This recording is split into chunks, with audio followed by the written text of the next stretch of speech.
Welcome to Fluent Studio. Learn English the smart way. Speak better. Stop. Before you do anything else right now, before you skip, before you scroll, before you even think about checking another notification, I need you to answer one question. And I want you to be completely honest with yourself. Okay, what is it? This morning, when you opened your eyes, what was the very first thing your hand reached for? Oh no, my phone. It was absolutely my phone. Mine too. And here's the thing. I didn't even decide to pick it up. I didn't think, good morning, I would now like to check my phone. My hand just moved on its own before my brain was even fully awake. That's actually a little frightening when you say it like that. It is, because it means something has changed inside us, something deep, something we didn't even notice happening. And today, we are going to talk about exactly what that something is. What happens to your mind, your relationships, and your time when you remove your phone for just one day? Not a week, not forever, just one day. Welcome everyone to English Today podcast. And if you are here right now, whether you're on a bus, in your kitchen, lying in bed, or walking down the street, I want you to know something important. You made a great choice today. This podcast is made for you, the English learner who wants to improve in a way that feels human, not robotic, not textbook. Just two real people having a real conversation about real life. And today's conversation might actually change how you look at your phone, and maybe, just maybe, how you see yourself. So take a slow breath, relax your shoulders, and just listen. You don't need to understand every single word. You don't need to take notes right now. Just let the English wash over you, because that is how real, lasting learning happens. And here's something exciting. By the end of this episode, you'll have learned over 10 natural English phrases you can use immediately in your daily life. We'll do role play, we'll practice together, and you might discover something about yourself that surprises you. I already feel a little curious. Let's go. Let's start with a story, a real one. So I have a friend. Let's call her Sarah. And Sarah is someone like most of us. Busy, connected, always online. One Friday night, almost by accident, she made a decision that changed her entire weekend. What did she decide? She put her phone in a drawer, a kitchen drawer, the one where she keeps batteries and rubber bands and things she never uses. She put her phone in there, closed the drawer, and said, just for tomorrow, just Saturday, 24 hours. That sounds both brave and terrifying. It is, because she told me the first hour was actually beautiful. She made breakfast slowly, eggs, toast, real coffee. She sat by the window and just watched the street outside. She said she noticed things she had never noticed before.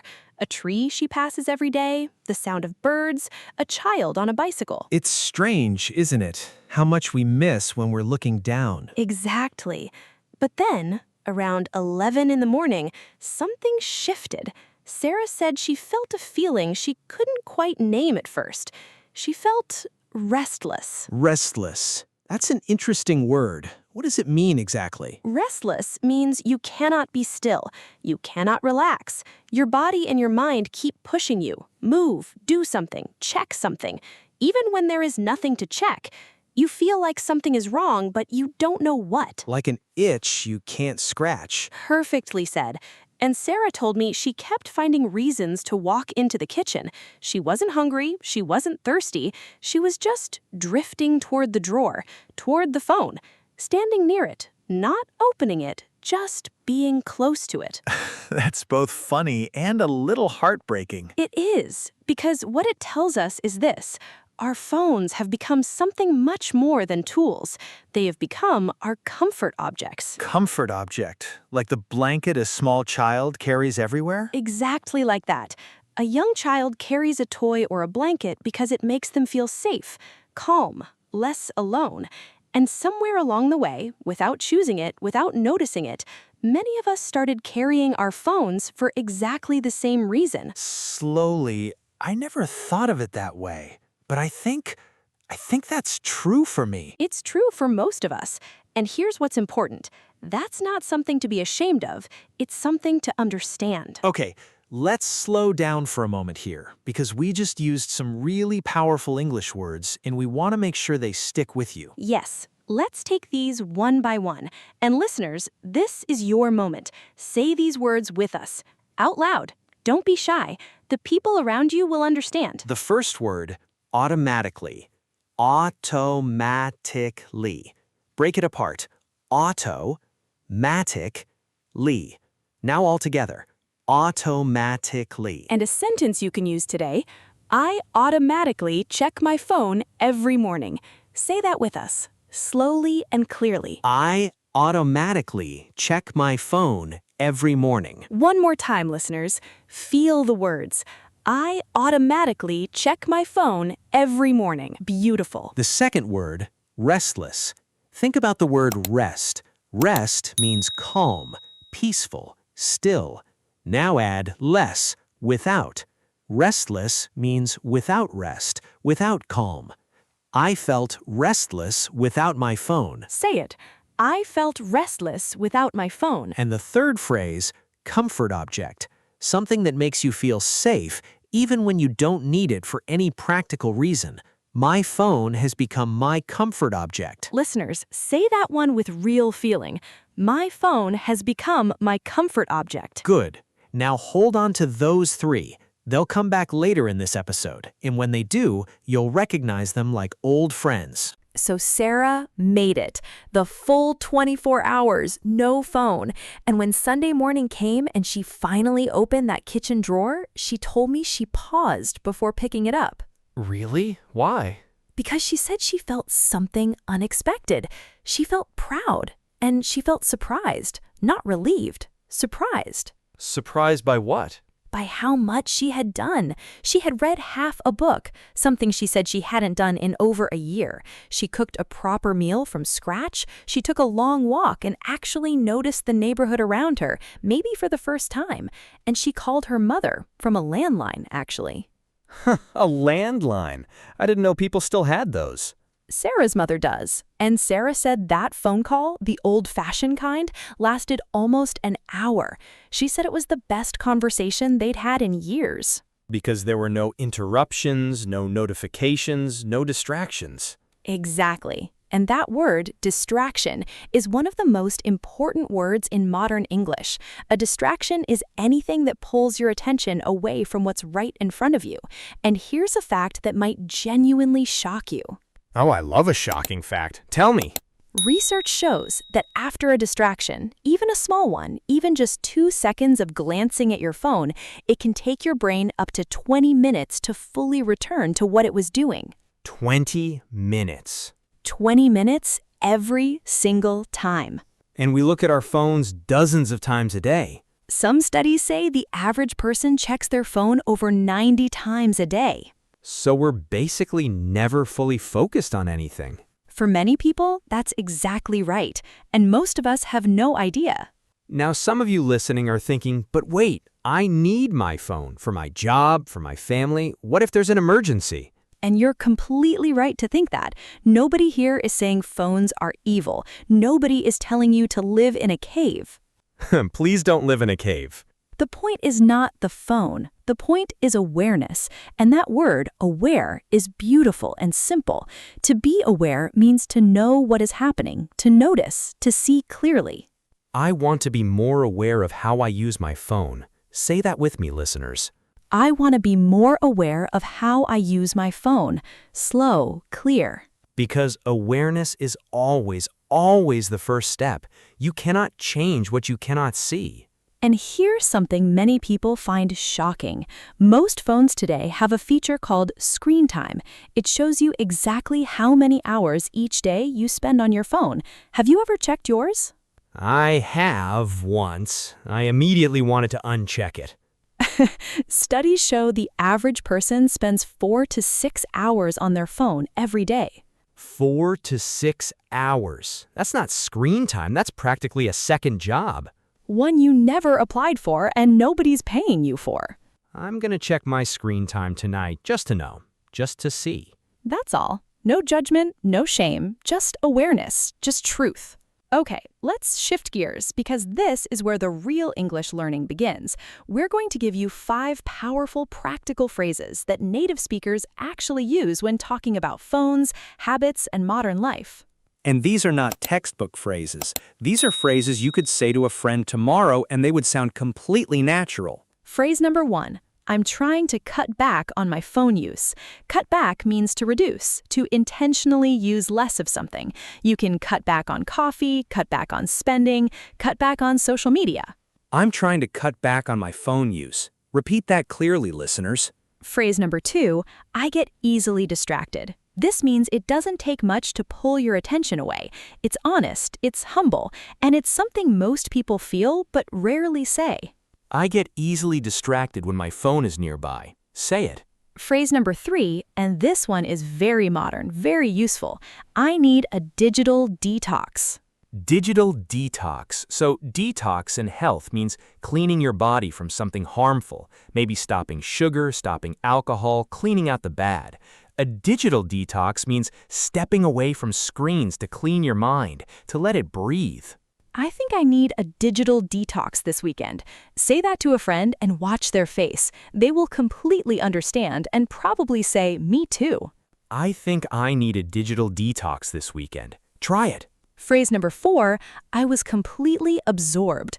Absorbed like a sponge pulling in water. When you're absorbed in something, time disappears. You are fully inside the experience. I was completely absorbed in that book. I was completely absorbed in that conversation. I was completely absorbed. Say it like you mean it. And phrase number 5, possibly the most relatable phrase of all, it's just a habit. A habit is something you do regularly, often automatically without deciding to. Good habits, bad habits, neutral habits. Checking my phone first thing in the morning is just a habit, and I want to break it. Break a habit. That's the phrase. Not stop a habit, not finish a habit. Break it, like breaking a chain.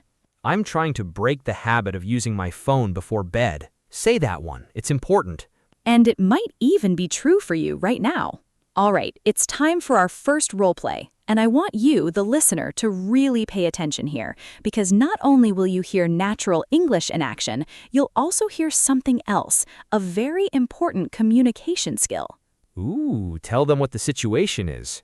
Okay, 2 coworkers, Jake and Mia, are having lunch together. Jake notices that Mia keeps glancing at her phone. He wants to say something, but he wants to do it gently, without making her feel judged or embarrassed. I'll be Jake. You be Mia. Perfect. Hey, Mia, everything okay? You keep looking at your phone. Oh, sorry. Yeah, I'm fine. I keep checking it even though I know there's nothing new. It's like my hand does it on its own. I know exactly what you mean. My phone is like a magnet. My hand just goes to it automatically, even when I don't want it to. Exactly. It's like I can't help it. I've been trying to cut back, but honestly, it's really hard. What if you tried leaving it in your bag during lunch? Just 30 minutes, just to see. 30 minutes. That sounds both easy and impossible at the same time. Yeah, that's how you know it's a real habit, right? You're right. Okay, phone goes in the bag. Let's actually talk. Now you're talking, literally. And scene. How did that feel? Very real, very human. Notice what Jake did there. He didn't say, you're addicted to your phone and it's a problem. He didn't lecture, he didn't make Mia feel small. He started by sharing his own experience first. My hand just goes to it automatically, even when I don't want it to. And that changed everything, because it made Mia feel less alone, less judged, more understood. That's not just good English, that's good humanity. And let's look at that line Mia used. That sounds both easy and impossible at the same time. That structure is gold. Both and at the same time. Use it anywhere. Learning English feels both exciting and frustrating at the same time. This recipe looks both simple and delicious at the same time. Listeners, think of one thing in your life right now and finish this sentence. This feels both blank and blank at the same time. Say it in your head, or better, say it out loud. Okay, I want to go a little deeper now, because what we're talking about today, it's not really just about phones. It's about something much more important. It's about relationships. Say more. There is actually a word, a real word in modern English for what happens when you're sitting with someone, but your mind is inside your phone instead of inside the conversation. Really? I've never heard this word. It's called phubbing. Phubbing. Phubbing. That's a strange word. Where does it come from? It's a combination of two words, phone and snubbing. To snub someone means to ignore them, to make them feel invisible, unimportant. So phubbing means making someone feel invisible because your attention is on your phone instead of on them. I've been phubbed, sitting with someone who's supposed to be present and feeling completely alone. Most of us have, and most of us have also phubbed someone else without meaning to, without even realizing. And here's the part that should really make you think. Studies show that even having your phone face up on the table, not in your hands, not in use, just sitting there, makes the other person feel less valued during the conversation. Even when you're not touching it? Even then, the simple presence of the phone sends a message. It says something else might be more important than you. That's such a tiny thing with such a big impact. The smallest things often are. Let's do a quick vocabulary check, a little friendly quiz. I'll say a word, you give the meaning. Nice and simple. Ready? Ready. Automatically. Without thinking, without deciding, it just happens on its own. Restless. Uncomfortable, unable to relax. Your mind and body keep pushing you to move or do something. Digital detox. A deliberate break from screens and technology to give your mind space and rest. Phubbing. Ignoring the person in front of you because your attention is on your phone. Break a habit. To consciously stop doing something you've been doing automatically for a long time. Excellent. Listeners, how many of those did you already know before today, and how many are new? I challenge you, pick 2 of those words and use them today, in a message, in a conversation, in your journal, even just in your head. That small act will help your brain hold on to them far longer than simply hearing them once. I want to share one more story, a short one, but it might be the most powerful thing we say today. Go ahead, I'm listening. A teacher I know, she teaches children around 8 or 9 years old. She gave her class a simple homework assignment one weekend. Draw a picture of your family. Sweet. Simple. One boy came back on Monday with his picture. He drew his mother, his father, his older sister, and himself. Bright colors, big smiles, a house with a garden.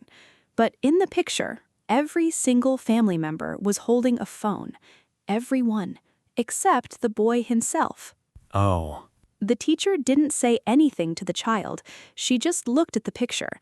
And later that week, she gently, carefully showed it to the parents, not to shame them, not to accuse them, just to show them what their child sees, what their child drew, what their child remembers. What did the parents say? The mother looked at the picture for a long time, and then she said, very quietly, 4 words, "We didn't realize." We didn't realize. 4 words, and they began to change everything in that family. We didn't realize is such a human thing to say. It's not an excuse. It's not a defense. It's just truth. Pure, open truth. I didn't realize how much time I was spending on my phone. I didn't realize my phone use was affecting the people I love. I didn't realize how much better I feel when I take a break. All real, all honest, all powerful. Let's say it together, listeners. Slowly, clearly, meaningfully. I didn't realize. Say it with us. I didn't realize. Time for our second role play. This one might feel very familiar. What's the situation? You want to suggest a phone-free Sunday to a close friend, but your friend is a little resistant, a little nervous, not quite ready to say yes. Resistant, a great word. It means they push back. They don't immediately agree. There's a little friction. Exactly. I'll be the one suggesting, you be the hesitant friend. Ready? Ready. Hey, I have an idea. A slightly crazy idea. Cautious. Why do I suddenly feel nervous? Laughs. What if we try a phone-free Sunday next week? Just us, no screens. Maybe the park, maybe cooking something, maybe just talking. A whole Sunday with no phone? What if someone needs to reach me? You tell your family the night before. Just say, I'll be offline on Sunday, but I'm perfectly fine. I'll talk to you Monday. But what if I get bored? That's kind of the point. Boredom is actually really good for your brain. It gets to rest. It gets to wander. That's where your best thoughts live. Slowly, my brain gets to rest. That actually sounds amazing. And we could go to that little cafe near the library, the one we always say we'll visit and never do. We just sit. We drink good coffee. We actually talk to each other. Like old times. Like old times, exactly. Sighs, then smiles. Okay, but if I get too restless, you have to keep talking to me. That is literally the entire plan. I will talk to you all day long. Laughs. All right, phone-free Sunday. Let's actually do it. And scene. That felt so real to me, like a conversation I've actually had.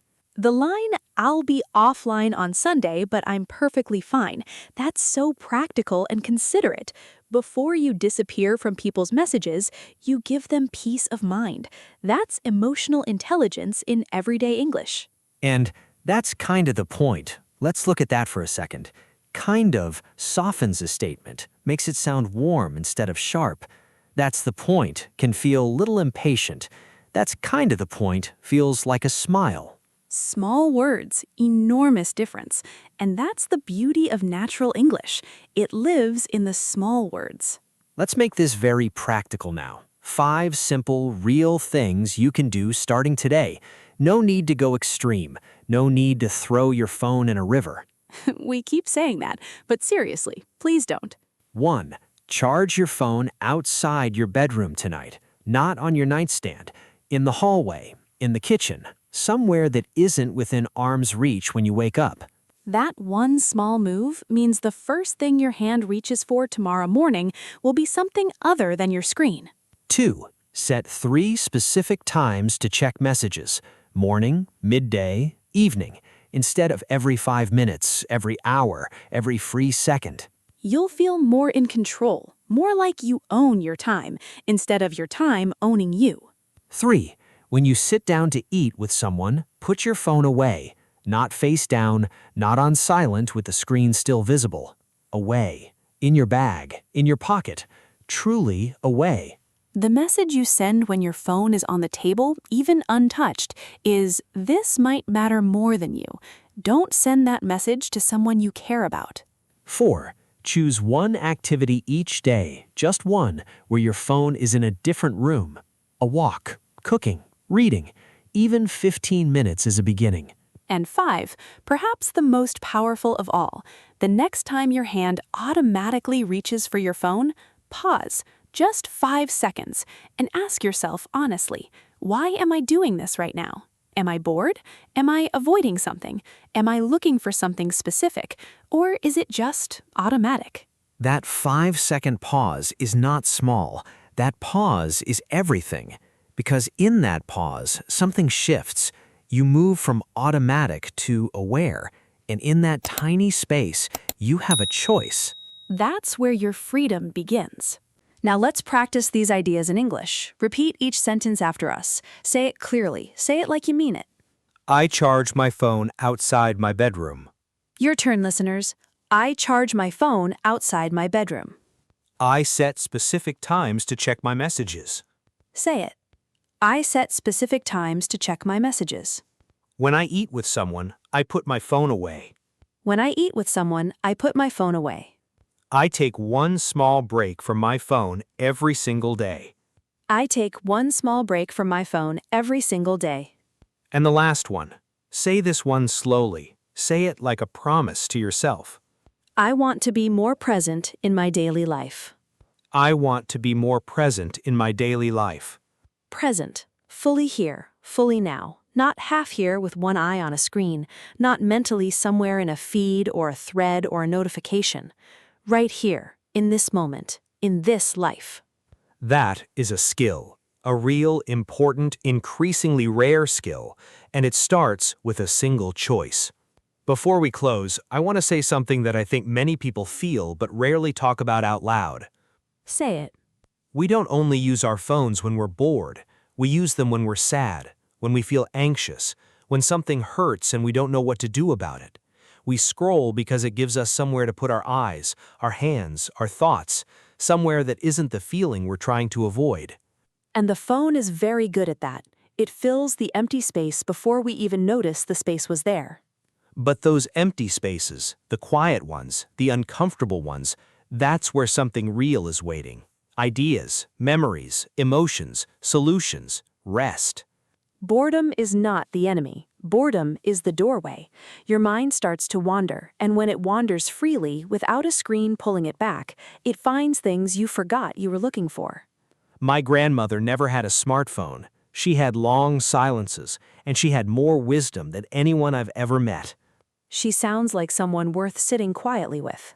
She was. Here are your 2 practice tasks for today. Choose one, or try both. Either way, you're moving forward. Task 1. Tonight, for 30 minutes, place your phone in a different room.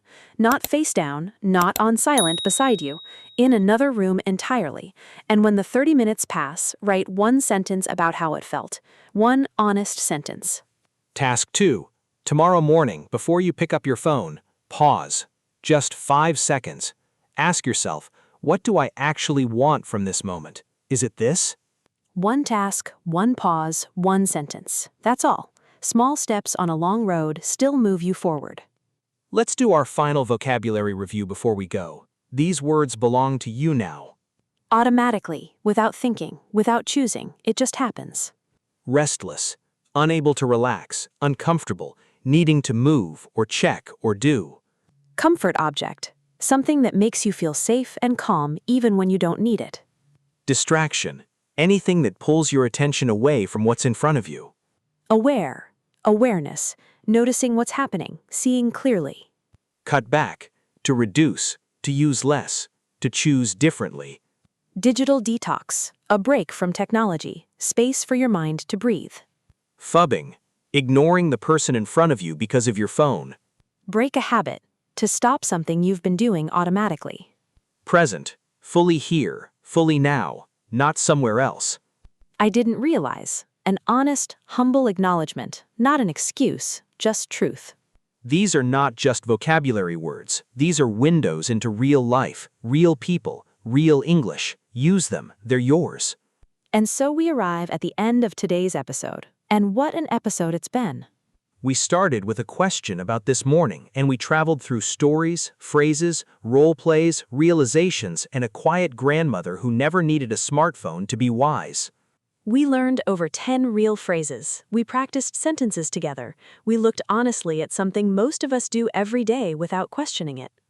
And if you're still here, if you listened all the way to this moment, then I want you to hear this clearly. You are doing something real, something that matters. Every minute of English you absorb, every sentence you repeat, every word you meet and hold and try, it is building something inside you, slowly, quietly, powerfully. Language learning is not a race. It's not a test. It's not about being perfect. It's about showing up, again and again and again. And you showed up today. So here is your gentle challenge. Just one thing. Pick one phrase from today's episode, just one, and use it. In a conversation, in a message, in your journal, in the mirror when nobody else is watching.